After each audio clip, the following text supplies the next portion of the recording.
Welcome back to the channel. We kind of gonna skip the intro today because this is hot tea off the press. This is one of my new favorite Bible stories, and it's about King Jehoshaphat. But I just wanted to share it because I feel like it's really gonna help somebody. Like, the revelation that God has given me, this is gonna help somebody. So a lot of times, or I would just say for me, I've read the story of Jehoshaphat myself, but as I was reading it, it was more so reading it like it was history and not like finding God in the story. And now that has completely changed and it's become one of my favorites. And I believe that it's going to help because if you find yourself in a place where maybe you've started to lean to your own understanding, or maybe you've started to recognize that you have partnered with some people who have led you in a way that like you probably shouldn't have been going, or led your thinking into more negative or pessimistic thinking, I hope this story can like turn you from that. Because it's so good. So basically, Jehoshaphat is one of the descendants of David. He becomes the king of Judah. He has great wealth, great honor. He came in, cleaned everything up, the gods that they were serving, the Asherah poles that they had set up. He came, cleaned it up, and he was doing good. But then he found himself connected with Ahab through marriage, and it led him into a battle that he should have never been a part of. He should have been seeking God. He should have been leaning to God and not to his own understanding. And they saw prophets from Ahab that told them, oh yeah, go attack this town, Ramoth Gilead, and you will see victory. But that wasn't the truth. They didn't seek the actual Lord to see if they would have victory. So they go into battle. Ahab dies. Jehoshaphat gets wounded. And then even more, Jehoshaphat sees that in Judah, they're starting to now go back to serving old gods that they used to serve. And so he finally comes to his senses and he's like, no, I got to turn back to the Lord. And a prophet came and spoke to him and said, you've been doing things the wrong way. This is an actual prophet of the Lord. And you need to turn your heart back to the Lord because he still sees some good in you. And that's what the prophet told him. There's still some good in you. And that may be prophetic for somebody. There's still some good left despite anything that you've been through, anything that you currently see that you've done. If you've messed up, this story has some hope in it for you. So Jehoshaphat decides that he is going to clean up the land again, take down the Asherah poles, keep people from serving other gods. And right as he decides to do that, it says that someone came and told him that a vast army is coming against you from Edom. And it's so funny because sometimes we will turn and start seeking the Lord and it seems like so many trials are coming to hit us. And it's like, where is this coming from? Like, Lord, I've been going to church. I've been praying. I've been doing all this stuff. Like, why all of a sudden are all these things coming and hitting me, right? And so it says, alarmed, he resolved to inquire of the Lord, and he proclaimed a fast for all of Judah. What I loved about this is he didn't lean to his own understanding and just start figuring out how he can defeat the battle or how he can like get these people against him, because that's the first thing we do. We see an unexpected bill come in. We will go start figuring out, well, like, who can I borrow it from? Who can I call? Or we are now getting sued for past debt, or we're getting sued from anything for that matter. Or now you're in a custody battle, or you find your marriage is in trouble, or whatever it may be. I love that the first thing he did was inquire of the Lord and he proclaimed a fast. And sometimes that's what you need to do. You need to stop everything, go into a fast, whether it's fasting from social media, fasting from food, and inquire of the Lord and seek the Lord. And I love that was his first thing to do. Because sometimes our first thing to do is to call a friend, to go into our savings. We don't even seek the Lord. He could have a simple answer for our situation, but we don't even seek him. We just automatically think that we have all the answers for whatever comes up. So I love this. So he assembled all of Judah and Jerusalem at the temple of the Lord. So he got everybody together in the nation, which as a king, another thing that I love is that he didn't let his wealth and his position now humble him to still go to God. Because he could have been like, oh, okay, well, I could just get some allies. I could put my army up. What can I do? I have great wealth, because that's what they said at the beginning, and great honor. Meaning that other cities would have helped him maybe and came and fought.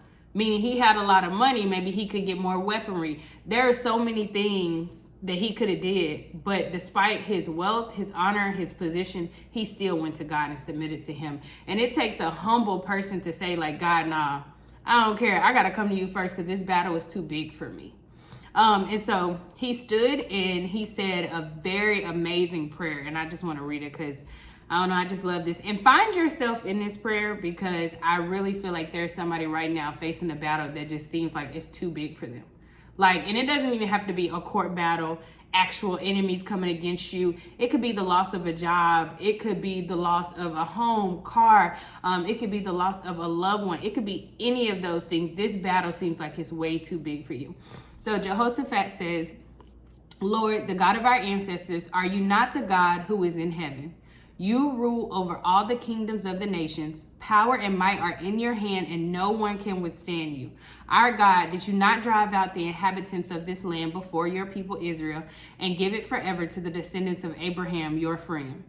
They have lived in it and have built in it a sanctuary for your name, saying, if calamity comes upon us, whether the sword of judgment or plague or famine, we will stand in your presence before this temple that bears your name and will cry out to you in our distress. And you will hear us and you will save us. But now here are men from Ammon, Moab, and Mount Seir, whose territory you would not allow Israel to invade when they came from Egypt. So they turned away from them and did not destroy them. See how they are repaying us by coming to drive us out of the possession you gave us as an inheritance. Our God, will you not judge them? For we have no power to face this vast army that is attacking us. We do not know what to do, but our eyes are on you. Y'all. It really got me, because it's like sometimes you don't know what you're going to do. And you like, God, literally the only person that can help me is you. Like, nobody else can help me in this situation but you. And I don't know if I'm so hyped because, like, I'm reading this at a time where I don't really feel like I'm facing a battle and I'm this excited. Just think, if you're going through a battle, are you not going to be this excited? You know, like, this it. And it goes on to say that this is what the Lord answered him. What I loved is that he already had faith to believe it says you will hear us. Let me say and you will hear us and save us. He already knew what God was going to do. He had faith at least to believe that he knew what God was going to do. So it goes on to say, the Lord says to you, do not, and this is the Lord, I believe, saying to you as well, do not be afraid or discouraged by this vast army, or for you, this situation that you're going through. For the battle is not yours, but God's.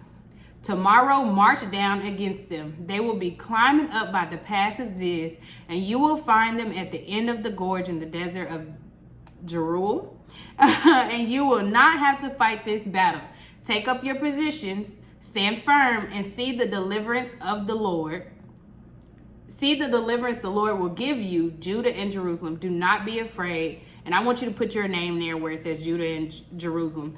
Do not be afraid. Do not be discouraged. Go out to face them tomorrow, and the Lord will be with you. And it say Jehoshaphat immediately bowed down his face to the ground, and all the people of Judah and Jerusalem fell down and worshiped before the Lord. I mean, do that not make y'all want to cry? Like, I was crying early because it's just so good. Like, it ain't even about me, but it's just, the thing is, the battle, you could have even created it. Because, like, it may be they fought these people coming against them. They didn't do anything from their knowledge, but serving other gods, certain things could have brought this in. But God still heard him and said, hey, this battle not yours, it's mine. But I do need you to show up. And I think that's what a lot of us tend to forget is, like, faith doesn't mean don't do anything. Show up. Just don't think that the battle is yours to fight. It's God's. He already has given you the victory. The victory is already yours, because if you hear in the prayer, he said, you gave us this land as an inheritance, meaning it was already ours. No one's going to come and take that from us. And so if you keep reading, which I want you to because the story is so good, they ended up, the three armies that were coming against them ended up fighting each other until every man in the army was dead. And Jehoshaphat and all the people got to watch that happen from kind of like from afar. They showed up to where God told them exactly where to go, and they got to watch it. And the entire army defeated each other. So the enemies coming against you ended up fighting each other. And I just think that's prophetic for somebody. Your enemies gonna start fighting each other. But I don't want to say this is my favorite part, because I don't want the blessings to be what's like your favorite part. But y'all, my favorite part is once all the enemies were dead, Jehoshaphat, Judah, and Jerusalem got to go and take all of the spoil, all the weapons, everything they had with them, money, whatever they had. And it says, y'all, it took them 3 days to collect it. Just think, 3 days? How much stuff did they have? Like, just think of how much wealth, how much had to be out there that it took you 3 days. And it's not just King Jehoshaphat by himself. It's everybody. It took them 3 days to collect it all. Yeah, I don't know. I can't make this up. It's so good. This is why I be eating this up, because it's so good. It really is. And so I say that to say, whatever you are facing right now, let God fight the battle. Show up, but let him fight the battle. And it will take you 3 days to collect everything that God is trying to do. Maybe it'll be 3 days in a row where you're seeing things being poured into your life, or 3 opportunities coming, or just, it don't even have to be the number 3. I'm just saying, take this as a message from God that the battle is not yours. He does need you to show up, but you've already won, and you will collect blessings from this situation. You won't go out of it just like untouched, but nothing happened. No, he's gonna bless you, for one, coming to him, but also because you're his child. And so I just want y'all to be encouraged that if you show up, God will perform. The battle is not yours, and you will walk away with blessings. And so make sure y'all go read this, because it's so much more detail, and it's so good. Like, I'm gonna be reading this multiple times throughout the week because it's that good to me.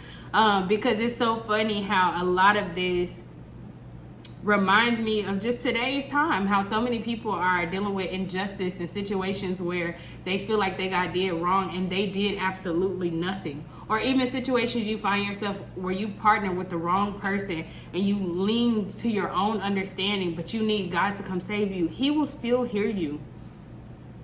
So find the prayer. It's in 2 Chronicles 20. Pray it, put your name in it, pray it, and I just believe that God is going to show up in your situation. And that's my prayer for you. So I had to get that off my chest because it was that good. And now I'm like not sleepy no more because I'm hype. So more of these will be coming. I love doing Bible study, and I want to find a way, whether it's on Zoom, if y'all would be interested, put it in the comments, and I promise I will start a Zoom Bible study with all the tea and all the things that I have found to be pertaining to today, but also just amazing things to remember about God and how he has not left you. He does hear you. He does love you, and he is for you.